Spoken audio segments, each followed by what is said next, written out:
గద్వాల జోగులాంబ జిల్లా కాంగ్రెస్ పార్టీలో వర్గపోరు రచ్చకెక్కింది. ఎమ్మెల్యే బండ్ల కృష్ణమోహన్ రెడ్డి సరిత వర్గాల మధ్య అంతర్గత విభేదాలు తారాస్థాయికి చేరుకున్నాయి.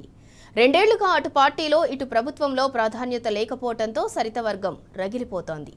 మరోవైపు స్థానిక ఎమ్మెల్యే ఆధిపత్యం తట్టుకోలేక పార్టీలో కొనసాగలేక రెంటికి చెడ్డ రేవడిలా ఆమె పరిస్థితి తయారైందనే టాక్ నడుస్తోంది.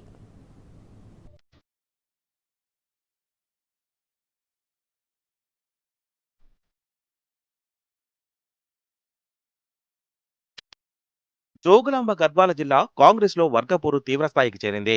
ఎమ్మెల్యే బండ్ల కృష్ణమోహన్ రెడ్డి, సరిత తిరుపతయ్య వర్గాల మధ్య విభేదాలు తీవ్రస్థాయికి చేరాయి. సరిత తిరుపతయ్య గద్వాల నియోజకవర్గం నుండి 2023 అసెంబ్లీ ఎన్నికల్లో ఎమ్మెల్యేగా పోటీ చేసి కృష్ణమోహన్ రెడ్డి చేతిలో ఓటమి పాలయ్యారు. అయినప్పటికీ రాష్ట్రంలో కాంగ్రెస్ అధికారంలోకి రావడంతో కొన్ని నెలల పాటు గద్వాలలో అన్ని తానే నడిపించారు. 2024 పార్లమెంట్ ఎన్నికల తర్వాత బీఆర్ఎస్ నుండి ఎమ్మెల్యేగా గెలిచిన కృష్ణమోహన్ రెడ్డి కాంగ్రెస్ కండువా కప్పుకోవడంతో సీన్ రివర్స్ అయింది. అప్పటి నుండి ఆమెకు కష్టాలు మొదలయ్యాయి. ఓవైపు ఎమ్మెల్యేగా స్వల్ప తేడాతో ఓడిపోవడం, మరోవైపు కృష్ణమోహన్ రెడ్డి హస్తం కూడికి చేరడం ఆమెను మరింత కుంగతీసింది. అయితే రాజకీయ పరిస్థితుల నేపథ్యంలో ఎమ్మెల్యే బండ్లను చేర్చుకోవాల్సి వచ్చిందని, సముచిత స్థానం కల్పిస్తామని కాంగ్రెస్ అధిష్టానం సరితకు హామీ ఇచ్చింది. దీంతో ఎమ్మెల్యే చేరిక సమయంలో సైలెంట్ అయ్యారామె.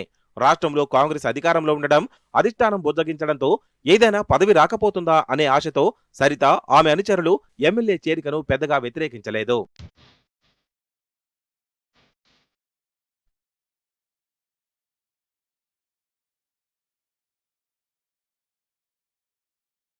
ఇదిలా ఉంటే ఎమ్మెల్యే చేరిక తర్వాత గద్వాలలో సీన్ అంతా రివర్స్ అయింది. సరిత అనుకున్నదొకటి, అయిందొకటి. ఎమ్మెల్యే గద్వాలను తన గుప్పెట్లో పెట్టుకోవడం, రెవెన్యూ, పోలీస్ వ్యవస్థలను తను కనుసన్నల్లో నడిపిస్తుండడం సరిత వర్గానికి మింగుడు పడడం లేదు.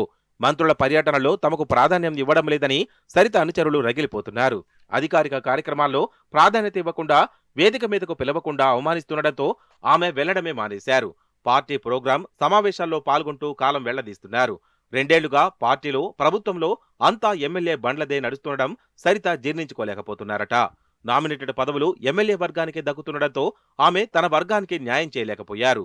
తనను నమ్ముకున్న వారికి పదవులు ఇప్పించలేక, నామినేటెడ్ పోస్టు రాక లోలోపల రగిలిపోతున్నారని సమాచారం. ఇలా అయితే రాజకీయ భవిష్యత్తుతో పాటు తన ఉనికికే ప్రమాదమని ఆందోళన చెందుతున్నారనే టాక్ నడుస్తోంది. ఈ పరిణామాలతో సరిత వెంట ఉంటే కాంగ్రెస్ లో తమకు భవిష్యత్తు లేదని కొందరు పార్టీ మారగా, మరికొందరు ఎమ్మెల్యే శిబిరంలో చేరిపోయారు. సరితమ్మ కోటకు బీటలు పడుతుండటంతో వారి పరిస్థితి అగమ్య గోచరంగా మారిందని సొంత పార్టీ నేతలే చర్చించుకుంటున్నారు.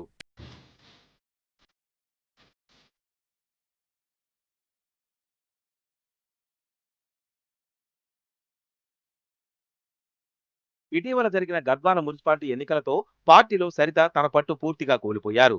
తన వర్గంలో ఒక్కరికి కూడా కాంగ్రెస్ బీఫామ్ ఇప్పించుకోలేకపోయారు. ఎమ్మెల్యే బండ్ల కృష్ణమోహన్ రెడ్డి, డీసీసీ అధ్యక్షుడు రాజీవ్ రెడ్డితో కలిసి తన వర్గం వారినే బరిలో దింపారు. మంత్రులు, ఇన్ఛార్జ్ మీనాక్షి నటరాజన్ చెబితే 10 బీఫామ్లు ఇవ్వమంటే 6 ఇచ్చినట్టే ఇచ్చి అవి కూడా చెల్లకుండా చెక్పెట్టారు ఎమ్మెల్యే. భవిష్యత్తులో ఎంపీటీసీ, జెడ్పీటీసీ ఎన్నికల్లో ఇదే పరిస్థితి ఎదురవుతుందని, ఇక పార్టీలో ఏం చేయలేమనే అభిప్రాయానికి సరిత వచ్చారని తెలుస్తోంది. పార్టీనే నమ్ముకున్నారని సరిత చెప్తున్నప్పటికీ ఇప్పటికిప్పుడు అధికారంలో ఉన్న పార్టీని వేడినా పెద్దగా ప్రయోజనం లేదని ఆమె భావిస్తున్నారట. దీంతో రాజకీయ భవిష్యత్తుపై నిర్ణయం తీసుకోవడంపై ఆమె సందిగ్ధంలో ఉన్నారనే టాక్ వినిపిస్తోంది.